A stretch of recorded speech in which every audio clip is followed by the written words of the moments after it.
शारीरिक विकास के लिए और उसके साथ मानसिक विकास के लिए भी प्रोटीन का उतना ही महत्व है।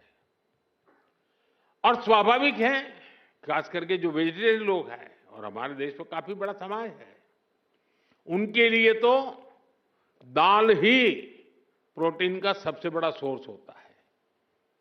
पल्सेस ही से उसका रास्ता होते हैं।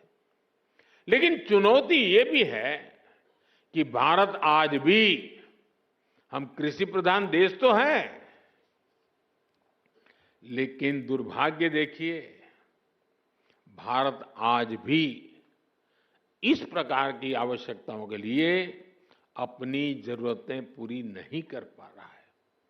आज देश बड़ी मात्रा में दाल का आयात करता है, दूसरे देशों से मंगाता है, और इसलिए दलहन आत्मनिर्भरता मिशन बहुत जरूरी है।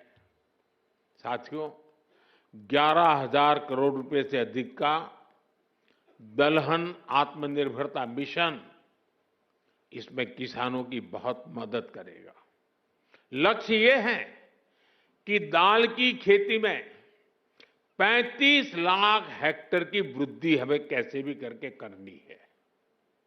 इस मिशन के तहत तूर, उड़द और मसूर दाल की पैदावार बढ़ाई जाएगी। दाल की खरीद की उचित व्यवस्था की जाएगी। इससे देश के करीब 2 करोड़ दाल किसानों को सीधा लाभ होगा। थोड़ी देर पहले कुछ दाल किसानों से मेरी बातचीत हुई और मैंने देखा कि वो आत्मविश्वास से भरे हुए थे, बहुत उत्साहित है, और उनका स्वयं का अनुभव पूरा सफल रहा है। और उन्होंने कहा कि कई किसान अब देखने के लिए आते हैं कि भाई इतना बड़ा कैसे कर लिया। देश को दलहन में आत्मनिर्भर बनाने के लिए मैंने उनको बहुत ही मजबूती के साथ, विश्वास के साथ बातें करते हुए देखा।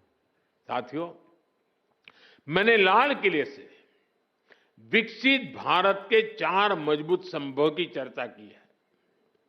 इन 4 स्तंभों में आप मेरे सभी किसान साथी, हमारे सबसे अन्नदाता, हमारे एक मजबूत स्तंभ है।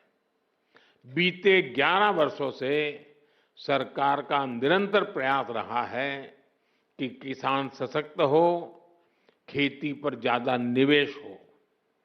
हमारी ये प्राथमिकता खेती के बजट में भी दिखती है। बीते 11 वर्षों में खेती का बजट करीब 6 गुना बढ़ गया है। इस बढ़े हुए बजट का सबसे अधिक फायदा हमारे छोटे किसानों को हुआ है। मैं आपको एक उदाहरण देता हूं। आपको पता है कि भारत अपने किसानों को खाद पर सब्सिडी देता है। कांग्रेस सरकार ने अपने 10 साल में खाद पर 5 लाख करोड़ रुपए की सब्सिडी दी थी। मेरे आने से पहले 10 साल में 5 लाख करोड़। हमारी सरकार ने, भाजपा एनडीए की सरकार ने पिछले 10 साल में खाद में जो सब्सिडी है वो 13 लाख करोड़ रुपए से ज्यादा दी है। साथियों, कांग्रेस सरकार एक साल में खेती पर जितना खर्च करती थी, एक साल में खेती पर जो खर्च होता था, उतना तो बीजेपी एनडीए की सरकार एक बार में पीएम किसान सम्मान निधि के रूप में किसानों के बैंक खाते में जमा कर देते हैं। अब तक 3,75,000 करोड़ रुपए सीधे पीएम किसान सम्मान निधि के आपके बैंक खातों में भेजे जा चुके हैं। साथियों, किसानों की आय बढ़ाने के लिए हमारी सरकार पारंपरिक खेती से भी आगे विकल्प उन्हें दे रही है। इसलिए पशुपालन, मछली पालन, मधुमक्खी पालन भी, उनके पर भी अतिरिक्त आय के लिए बल दिया जा रहा है। इससे छोटे किसानों को, भूमिहीन परिवारों को भी ताकत मिलती है और इसका फायदा देश के किसान उठा रहे हैं। अब जैसे शहद उत्पादन का सेक्टर है, 11 वर्ष पहले जितना शहद भारत में पैदा होता था, आज उसका करीब करीब 2 गुना शहद उत्पादन भारत में होता है। 6-7 साल पहले करीब 450 करोड़ रुपए शहद हम एक्सपोर्ट करते थे, 450 करोड़ रुपए का।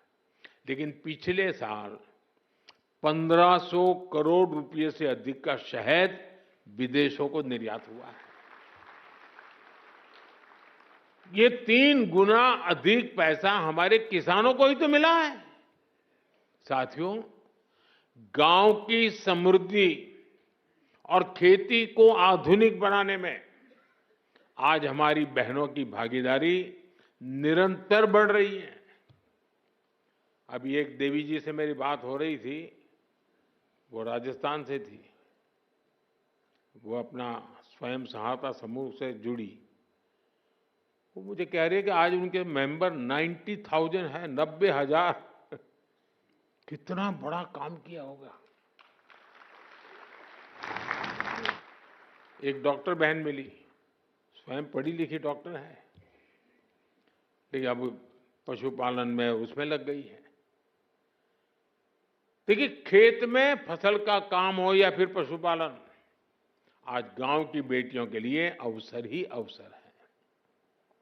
देश भर में 3 करोड़ लखपति दीदियां बनाने का जो अभियान है, उससे खेती को बहुत मदद मिल रही है। आज गांवों में नमो ड्रोन दीदियां खाद और कीटनाशक छिड़काव के आधुनिक तरीकों का नेतृत्व कर रही है। इससे नमो ड्रोन दीदियों को हजारों करोड़ रुपए की कमाई हो रही है। इसी तरह खेती की लागत कम करने में भी बहनों की भूमिका बढ़ रही है। किसान प्राकृतिक खेती से जुड़े, इसके लिए देश में 17,000 से अधिक ऐसे क्लस्टर बनाए गए हैं जो जरूरी मदद देते हैं। करीब 70,000 कृषि सखियां प्राकृतिक खेती को लेकर जरूरी मार्गदर्शन किसानों को देने के लिए तैयार है। साथियों, हमारा प्रयास हर किसान, हर पशुपालक का खर्च कम करना और लाभ ज्यादा देने का है। अभी जो जीएसटी में नया सुधार हुआ है, अभी शिवराज जी बड़े उत्साह से उसकी बात कर रहे थे, इसका भी बहुत अधिक फायदा गांवों के लोगों को, किसानों, पशुपालकों को हुआ है। अभी जो बाजार में से खबरें आ रही हैं, वो बताती हैं कि त्योहारों के इस सीजन में किसान बड़ी संख्या में ट्रैक्टर खरीद रहे हैं, क्योंकि ट्रैक्टर और भी सस्ते हुए हैं। जब देश में कांग्रेस सरकार थी तो किसान को हर चीज महंगी पड़ती थी। अब ट्रैक्टर ही देखिए, एक ट्रैक्टर पर कांग्रेस की सरकार 70,000 रुपये का टैक्स लेती थी। वहीं जीएसटी में नए सुधार के बाद वही ट्रैक्टर में सीधे करीब 40,000 रुपये सस्ता हो गया है। साथियों, किसानों के उपयोग की बाकी मशीनों पर भी जीएसटी बहुत कम किया गया है। जैसे धान रोपने की मशीन है, उस पर 15,000 रुपये की बचत होगी। इसी तरह पावर टिलर पर 10,000 रुपये की बचत पक्की हो गई है। थ्रेशर पर भी आपको 25,000 रुपये तक की बचत होगी। टपक सिंचाई, फव्वारा सिंचाई से जुड़े उपकरण हो, कटाई मशीन हो, सभी पर जीएसटी में भारी कमी की गई है। साथियों, प्राकृतिक खेती को बल देने वाली जो खाद है, कीटनाशक है, वो भी जीएसटी कम होने से सस्ते हो गए हैं। कुल मिलाकर देखें तो गांव के एक परिवार को डबल बचत हुई है। एक तो रोजमर्रा का सामान सस्ता हुआ है और ऊपर से खेती के उपकरण भी अब कम दाम में मिल रहे हैं। मेरे प्यारे किसान साथियों, आपने आजादी के बाद भारत को अन्न उत्पादन में आत्मनिर्भर बनाया। अब विकसित भारत बनाने में आपकी बहुत बड़ी भूमिका है।